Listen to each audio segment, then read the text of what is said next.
അവരെ യഥാവിധി തീർച്ചയായും അത് തന്നെയാണ് ഏറെ വേദനിപ്പിക്കുന്നത് എന്ന് പറയുന്നത്. ഈ രക്ഷാപ്രവർത്തകരടക്കം നമ്മൾ ഒരുപാട് കേട്ടും അറിഞ്ഞും നിങ്ങളൊക്കെ റിപ്പോർട്ട് ചെയ്യുന്നത് കേൾക്കുമ്പോൾ നമ്മൾക്ക് ഏറെ വേദനിപ്പിക്കുന്ന രക്ഷാപ്രവർത്തകർ തിരച്ചിലിനായി നടക്കുമ്പോൾ പോലും അവർ അറിയാതെ ചവിട്ടിപ്പോകുന്നത് ഈ ശരീരത്തിലാണ്, ഈ മൃതദേഹങ്ങളിലാണ്, ശരീരഭാഗങ്ങളിലാണ് എന്ന് കേൾക്കുന്നത് നമ്മളെയൊക്കെ വല്ലാതെ വേദനിപ്പിക്കുന്ന വിവരങ്ങളാണ്. ഏറ്റവും ഈ തിരച്ചിൽ ഇങ്ങനെ ഓരോ ദിവസവും ഊർജിതമാകുമ്പോൾ ഏറെ വേദനിപ്പിക്കുന്നതും ഈ മരണസംഖ്യ ഉയരുന്നു എന്നത് തന്നെയാണ്. ഇപ്പോഴത്തെ കണക്കുകൾ പ്രകാരം 291 മരണങ്ങൾ സംഭവിച്ചു എന്നതാണ്. ഒരു നാട് മുഴുവൻ വിഴുങ്ങിയ ദുരന്തമെന്ന് നമ്മൾ ആവർത്തിച്ച് പറഞ്ഞുകൊണ്ടിരിക്കുന്നു. ഇന്ന് മുതൽ തിരച്ചിൽ കൂടുതൽ ഊർജിതമാകാനുള്ള തയ്യാറെടുപ്പുകൾ തുടങ്ങുമ്പോൾ മരണസംഖ്യ ഇനിയും ഉയരുമെന്നത് തന്നെയല്ലേ നമുക്ക് മനസ്സിലാക്കാൻ സാധിക്കുന്നത്. അരുൺ,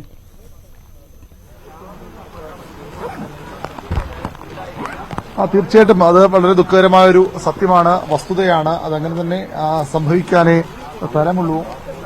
കാരണം 206 പേരെന്ന ഒരു കണക്ക് ഔദ്യോഗികമായി തന്നെ പറയുന്നുണ്ട്. കാണാതായ ആളുകൾ 206, അതിനപ്പുറമുണ്ട് എന്ന് ഉള്ള വിവരങ്ങളും സൂചനകളും ഒക്കെ ഉണ്ട്. അതിലൊക്കെ ഒരു സ്ഥിരീകരണം വേണം. അതായത് 206 എന്നുള്ളത് വളരെ നിർണായകമായ സംഖ്യയാണ്. അത് സ്വാഭാവികമായും ഈ മരണച്ചവരുടെ ആകെ കണക്കുകളിൽ ആഡ് ചെയ്യപ്പെടേണ്ടി വന്നാൽ സ്വാഭാവികമായും എത്രത്തോളം ഇത് ഉയരുമെന്നത് വളരെ ആശങ്കയുണ്ടാക്കുന്ന കണക്ക് തന്നെയാണ്. വലിയ ദുരന്തമായി സംസ്ഥാനം കണ്ട ഏറ്റവും ദുരന്തമായി ഇത് മാറുകയാണ്. ഒരുപക്ഷെ ദേശീയ തലത്തിൽ പോലും ഇത്തരത്തിലുള്ള അപൂർവ ദുരന്തങ്ങളാണ് ഉണ്ടായിട്ടുള്ളത്.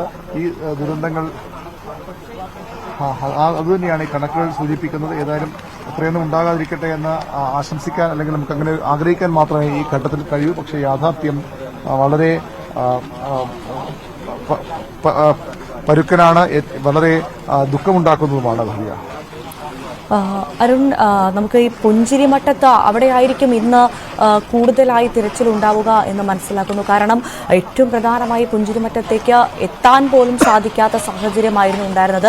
ഈ ഉരുൾപൊട്ടലിന്റെ പ്രഭവ കേന്ദ്രം എന്ന് വേണമെങ്കിൽ നമുക്ക് പുഞ്ചിരിമട്ടത്തെ പറയാം. മൂന്നാം നാൾ, അതായത് ഇന്നലെ ഉച്ചയ്ക്ക് ശേഷമാണ് പ്രധാനമായും ഈ പുഞ്ചിരിമട്ടത്ത് തിരച്ചിൽ ആരംഭിച്ചത്.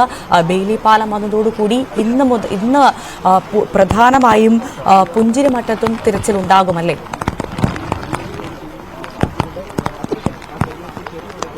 തീർച്ചയായും പുഞ്ചിരിമട്ടം ഈ 6 സോണുകളിൽ ഏറ്റവും പ്രധാനപ്പെട്ട ഒരു മേഖലയാണ്. പുഞ്ചിരിമട്ടത്തേക്ക് കൃത്യമായ തെരച്ചിൽ ഇന്ന് ഉണ്ടാകും. അതിനുള്ള തയ്യാറെടുപ്പുകൾ ഇതിനകം നടന്നിട്ടുണ്ട്. ഇന്നലെയുമൊക്കെ അവിടെയൊക്കെ തെരച്ചിലുണ്ടായെങ്കിൽ പോലും ആ കാര്യമായ രീതിയിലുള്ള ഒരു കൃത്യമായ ആസൂത്രണത്തിൽ അവിടെ സാധിച്ചിരുന്നില്ല. അത് കാരണം ഇതാണ്, അവിടെ വലിയ സംശയങ്ങൾ ഉദ്യോഗസ്ഥർക്കുണ്ടെങ്കിൽ അല്ലെങ്കിൽ രക്ഷാദൌത്യത്തിൽ ഏർപ്പെടുന്നവർക്കുണ്ടെങ്കിൽ പോലും അവിടേക്ക് ആ രീതിയിൽ കടന്നു ചെല്ലുകയും അവിടെ കടന്നു ചെന്ന ശേഷവും ഇത്തരം കെട്ടിടഭാഗങ്ങളൊക്കെ മാറ്റിക്കൊണ്ടുള്ള പരിശോധനയ്ക്കും വലിയ പരിമിതികളുണ്ടായിരുന്നു. ഇന്ന് ആ പരിമിതികളൊക്കെ മറികടക്കുമെന്ന പ്രതീക്ഷ നമുക്കറിയാം. ഇവിടെ ഈ കാണുന്ന പുഴ മുറിച്ചു കടന്ന് മുന്നോട്ട് പോകണമെങ്കിൽ ഉണ്ടായിരുന്ന വലിയ തടസ്സങ്ങളുണ്ടായിരുന്നു. അതൊക്കെ ഏറെക്കുറെ പരിഹരിച്ചിരിക്കുന്നു. ഇപ്പോഴും അതിശക്തമായി തന്നെ പുഴ ഒഴുകുന്നുണ്ട്.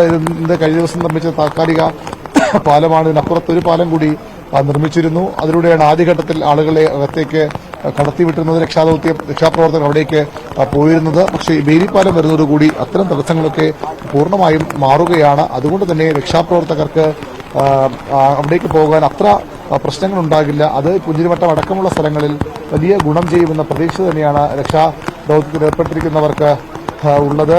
പുഞ്ചിരിമട്ടം ഏറ്റവും പ്രധാനപ്പെട്ട ഒരു കേന്ദ്രം തന്നെയാണ്. ഈ മണ്ണിടിച്ചിലിന്റെ ഈ ദുരന്തത്തിന്റെ പ്രഭവ കേന്ദ്രമായി തന്നെ അതിനെ കാണണം. അവിടെ നിന്ന് തുടങ്ങിയതാണ് ഈ കേരളം കണ്ട ഏറ്റവും വലിയ ദുരന്തങ്ങളിലൊന്നായി മാറിയ, ഇപ്പോൾ നമ്മൾ ഈ ചൂരൽ മലയിലും ഒക്കെ നമ്മൾ നിൽക്കുന്ന സ്ഥലത്ത് പോലും വലിയ ദുരന്തമുണ്ടാക്കിയ പ്രശ്നങ്ങളുടെ എല്ലാത്തിന്റെയും തുടക്കം അല്ലെങ്കിൽ ദുരന്തത്തിന്റെ തുടക്കം ആ പ്രഭവ കേന്ദ്രത്തിലുള്ള പരിശോധന വളരെ പ്രധാനപ്പെട്ടതാണ്. അതും ഇന്ന് കൂടുതൽ കാര്യക്ഷമമായി കൂടുതൽ ആസൂത്രിതമായി ഉണ്ടാകുമെന്ന ഉറപ്പാണ്.